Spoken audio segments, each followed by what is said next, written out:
உங்களோட favourite actor யார்? Kamal Haasan. Favourite actress? Bhanupriya. நினைச்சேன். Favourite director? கேபி.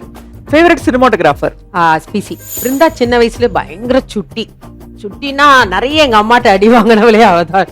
ஏன்னா இது ஒண்ணு வேணும் அப்படின்னா அடம் பிடிச்சு வாங்குவா. கண்டிப்பா நிறைய பேருக்கு வந்து சொல்லுவாங்க கலாமாஸ் வாய்ஸ் கேட்டா பிருந்தா வாய்ஸ் மாதிரி இருக்கும், பிருந்தா வாய்ஸ் கேட்டா கலாமாஸ் வாய்ஸ் மாதிரி இருக்கும் அப்படின்னு. எனக்கு சந்தேகம் ட்ரெயின் டிக்கெட்ல கூட கலாமாஸ்டர்னு தான் இருக்கும். ஆமா அப்படி போட்டாங்க நிறைய பேர். ஃபிளைட் டிக்கெட் போடும்போது கலாமாஸ்டர் போட்டு திருப்பி மாத்த சொல்லுவேன். கேபி சார் அழகா எப்படி சொன்னார்னா என்கிட்ட அதை கோபமாவே சொன்னாரு. ஏன்னா எங்கிட்ட டைரக்ஷன் மட்டும் கத்துக்க வேண்டியதானே, எதுக்கு கோவத்தையும் கத்துக்கிட்டேன். உங்க ஃபேமிலியில 7 பேர் இருக்கீங்க, அதுல 4, 5, 6, 7 பேரும் கிட்டத்தட்ட இப்ப சினிமால தான் இருக்கீங்க. இது வந்து நெப்போட்டிசம் அப்படின்னு நீங்க தவறா சொல்லுவீங்களா இல்ல வாழையடி வாழை அப்படின்னு சொல்லுவீங்க? வாழையடி வாழை தான். இப்ப வந்து பீக்ல இருக்கிறது வந்து இந்த நெக்ஸ்ட் ஜெனரேஷன் வந்து பிருந்தா தான். ஆமா. பிருந்தா கிட்ட உங்களுக்கு ரொம்ப பிடிச்ச விஷயம் என்ன? எல்லார்கிட்டையும் கடகலகலகலகலன்னு பேசுவா. ஃப்ரீயா இருந்துட கூட, ஃப்ரீயா போனா எல்லாருக்கும் வீடியோ கால போட்டு விட்டுருவா. குயிக்கா சில क्वेश्चंस கேக்குறேன், குயிக் ஆன்சர் வேணும். உங்களோட ஃபேவரட் ஆக்டர் யார்? கமலஹாசன். Favourite actress? பானுப்பிரியா. நினைச்சேன். Favourite director? KB. Favourite cinematographer? PC. உங்களோட favourite music director? Ilaiyaraaja. Artist ரொம்ப பிடிக்கும், ஆனா சிம்பிளா கொடுங்கன்னு உங்களை போட்டு படுத்துவாரு, அந்த மாதிரி ஒரு ஆர்டிஸ்ட் யாரு? அந்த மாதிரி யாருமே கிடையாது. இன்னும் நிறைய கொடுங்க அப்படின்னு சொல்றாரு சார். மோகன்லால் சார். காம்ப்ரமைஸே பண்ண வேணாம், என்னென்ன பண்ணலாம். உங்களோட யங்கர் சிஸ்டரான பிருந்தா மாஸ்டரோட வளர்ச்சியை நீங்க பாத்துக்கிட்டே இருந்திருக்கீங்க, சோ அதை பத்தி சொல்லுங்க. பிருந்தா சின்ன வயசுல பயங்கர சுட்டினா நிறைய எங்க அம்மாட்ட அடி வாங்கினவளே அவதான். ஏன்னா இது ஒண்ணு வேணும் அப்படின்னா அடம் பிடிச்சு வாங்குவா. பட் அவ வந்து நல்லா படிச்சுட்டு இருந்தா. நான் வந்து புன்னகை மன்னன் அசிஸ்டண்டா ஒர்க் பண்ணிட்டு இருக்கேன். அப்ப எனக்கு அந்த ஆக்சிடென்ட் ஆனனால எனக்கு அப்பப்போ கால் வந்து லாக் ஆகி முட்டி இதாயிடும். ரகுமாஸுக்கு 2 ஷூட்டிங் வந்துருச்சு. ஹீரோக்கும் போனோம், புன்னகை மன்னனுக்கு வரணும். அப்ப இவ பாவம் SIT-ல படிச்சுட்டு இருந்தா. 2 அசிஸ்டன்ட் வரணும். அப்ப கிர்ஜாக்கா அது அந்த விஷயத்த நான் கிர்ஜாக்காக்கு தான் நான் கண்டிப்பா மறக்கவே மாட்டேன். கிர்ஜாக்கா சொன்னேன், ஏன் பிருந்தா கூட்டு போ, பிருந்தா இருக்கால அப்படின்னு. பிருந்தா நான்லாம் வரமாட்டேன், நான் படிக்கணும் அப்படின்னு. இல்ல நீ வா அப்படின்னு. இப்போ நான் சொன்னேன், அவள் படிக்கணும்னு ஆசைப்படுறா, போட்டுமே. நான் ரொம்ப சப்போர்ட் பண்ணுவேன், ஏன்னா அவளும் நானும் தான் ரொம்ப பெட்டா இருந்தோம். அப்படி இருக்கும்போது எனக்கு புன்னகை மன்னன்ல என்னை விட்டுட்டு போனாங்க மாஸ்டர். அப்பதான் பிருந்தா ஃபர்ஸ்ட் கால் வச்சா. அப்படிதான் வளர்ந்தவ. இப்போ உங்களோட சாயல் வந்து அவள்கிட்ட இல்லாம இருக்கவே இருக்காது. எப்பவாவது கண்ணாடியில பாக்குற மாதிரி இருக்குமா அவளை பார்க்கும்போது? கண்டிப்பா. நிறைய பேருக்கு வந்து சொல்லுவாங்க கலாமாஸ் வாய்ஸ் கேட்டா பிருந்தா வாய்ஸ் மாதிரி இருக்கும், பிருந்தா வாய்ஸ் கேட்டா கலாமாஸ் வாய்ஸ் மாதிரி இருக்கும் அப்படின்னு. உங்களுக்குன்னு ஒரு ட்ரேட்மார்க் சென்டென்ஸ் ஒண்ணு இருக்கு, கிழிச்சிட்டாங்க அப்படின்றது. சோ இப்ப தமிழ்நாடே வந்து எதையாவது பாராட்டணும்னா கிழின்னு கிழிச்சிட்டாங்கன்றது. அது நீங்க நினைச்சீங்களா? நீங்க சொல்லும் போது இது வந்து ஒரு கேட்ச் ஃப்ரேஸ் ஆக போகுது அப்படின்னு. அது ஆக்சுவலி அப்படி நினைக்கல. ஒரு ஷோ இருந்தது, நல்லா இருக்கு அப்படின்னு சொன்னோன்னா நம்ம சும்மா நம்ம நல்லா எப்படி இருந்தது மாஸ்டர்னு கேட்பாங்க. சும்மா கீழ்ச்சிட்டடா அப்படின்னு நார்மலா தான் சொல்ல ஆரம்பிச்சேன்.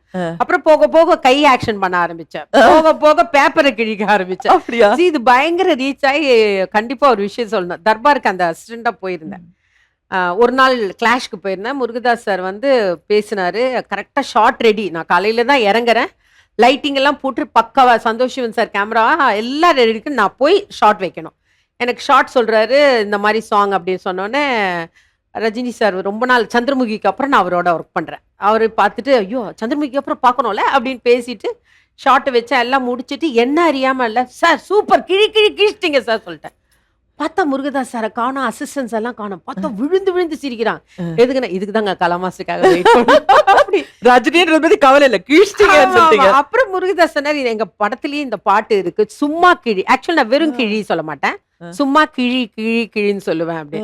சோ அதனால எங்க போனாலும் சரி ஆடியன்ஸ் முதல்ல அப்படியே ஃபிளைட்ல போன கூட மேடம் அந்த கொஞ்சம் சும்மா கிழி சொல்றீங்களா, ஏமா இங்க சொன்னா நான் பைத்தியம் ஆயிடுவோமா அப்படின்னு சொல்லுவேன். சோ அது அந்த அளவுக்கு ஃபேமஸ் ஆகி போச்சு. கலாவை பத்தி எனக்கு நல்லா தெரியும், நிறைய ஆர்டிஸ்டும் தெரியும். ஆனா அவங்களுக்குலாம் வந்து ஒரு 5 வருஷம் பழக்கம், 10 வருஷம் பழக்கம் அப்படிதான் இருக்கும். ஆனா உங்களை வந்து 25 வருஷத்துக்கு மேல தெரிஞ்ச ஒருத்தரை கூப்பிடலாமா? அவர்கிட்ட பேசலாம். ஹலோ வசந்த். ரொம்ப சந்தோஷமா இருக்கும் ஹாஸ்னி உங்ககிட்ட பேசுறது, கலாவை பத்தி பேசுறது. எனக்கு தெரியல, ஏதோ ஒரு படிச்சு வாங்கின பட்டமா அப்படின்னு கேட்கணும் கலாட்ட மாஸ்டர் பட்டத்தை. எனக்கு சந்தேகம் ட்ரெயின் டிக்கெட்ல கூட கலா மாஸ்டர்னு தான் இருக்கும். ஆமா அப்படி போட்டாங்க நிறைய பேர். ஃபிளைட் டிக்கெட் போடும்போது கலா மாஸ்டர் போட்டு திருப்பி மாத்த சொல்லுவேன். அது ஆக்சுவலா நீங்க வந்து ஒரு பெரிய பெருமையா கிரெடிட்டா எடுத்துக்கலாம். ஏன்னா நிஜமா மாஸ்டர்னு கூப்பிடுறதுல இருக்கிற சந்தோஷத்தை நிஜமாவே நீங்க ஒரு கணமும் ப்ரூவ் பண்றீங்க. எனக்கு வந்து நீ பாதி நான் பாதின்னு என்னோட 2வது படத்துல 5 பாட்டுக்கும் கலா மாஸ்டர் தான். எல்லாரோட சக்சஸ்க்கு பின்னாடி வந்து இன்னொரு பர்சன் இருக்காருன்னா அந்த ஸ்பவுஸ் வந்து இவரோட ஹஸ்பண்ட். வடிவேல் மாதிரி அவர் என்ன அடிச்சாலும் தாங்குவார், அவ்வளவு நல்லவர் அவர். அடிக்கல, அவங்க அடிக்கிறாங்க அப்புறம் வில்லி ஆகிடுவாங்க.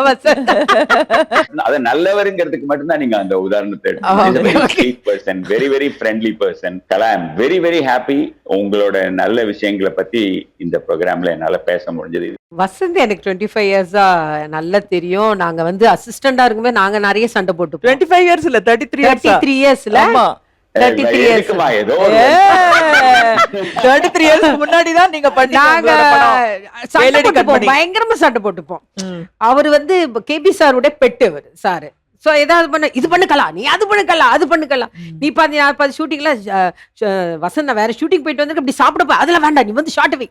சோ அவருக்கு வந்து அந்த ஒர்க் விஷயத்துல அவரை மாதிரி ஒரு சின்சியாரிட்டி நான் பார்த்ததே கிடையாது. நீங்க சொன்னீங்களே எனர்ஜெட்டிக், அந்த எனர்ஜி கொஞ்சம் நான் வசந்த் விவேக் சொல்லுவாரு.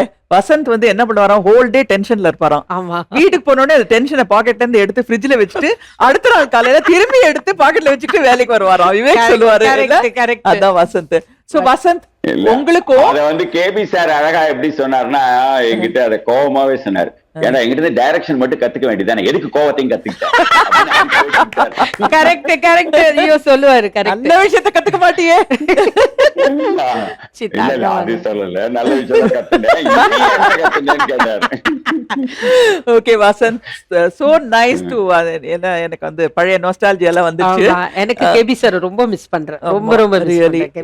இன்னும் நம்ம எல்லாருமே குருநாதர். ஒரே ஒரு விஷயம் ஆட் பண்ணிடுறேன்னா, அதாவது வந்து கேபி சாருக்கு வந்து யாரெல்லாம் பிடிக்குமோ அவங்க எல்லாம் வந்து வேலைக்காரங்கன்னு அர்த்தம். ஆஸ்னிய ரொம்ப பிடிக்கும்னு நான் சொல்ல வேண்டியது இல்ல. வசந்த பிடிக்கும்னா தற்புகழ்ச்சியா இருக்கும், அதையும் விட்டுருங்க. வசந்தையும் பிடிக்கும் அவருக்கு, கலாவை பிடிக்கும் பாருங்க. அதாவது வந்து சில பேரை மட்டும்தான் அவர் அந்தந்த தொழில்ல அவங்க மாஸ்டர்ஸ், அவங்களுக்கு விஷயம் தெரியும்னு அவருக்கு தெரியும். அவருக்கு தெரிஞ்ச மாதிரி யாருக்குமே தெரியாது. ஒரே ஒரு விஷயம் நான் ஷேர் பண்ணிக்கிறேன். 3 ஃப்ரெண்ட்ஸ் இருக்கிறதுனால before I let you go Vasanth, என்னோட லைஃப்ல எஸ்பெஷலி ஆஃப்டர் மை 28 இயர்ஸ் எனக்கு என்ன டவுட் வந்தாலும் நான் எங்க அப்பா அம்மாவை கேட்கறத விட, கமல் கேட்கறத விட, வேற யாராவது கேட்கறத விட பால்சந்த் சார்ட்ட தான் போய் கேட்பேன். ஒரு அறிவுரை, ஒரு கைடன்ஸ் அவரை தான் கேட்பேன். சோ அவரோட 3 சிஷ்யர்கள் நம்ம இங்க இருக்கோம். இந்த ஷோக்கும் நம்ம 3 பேருக்கும் ஒரு சம்பந்தம் இருக்கு.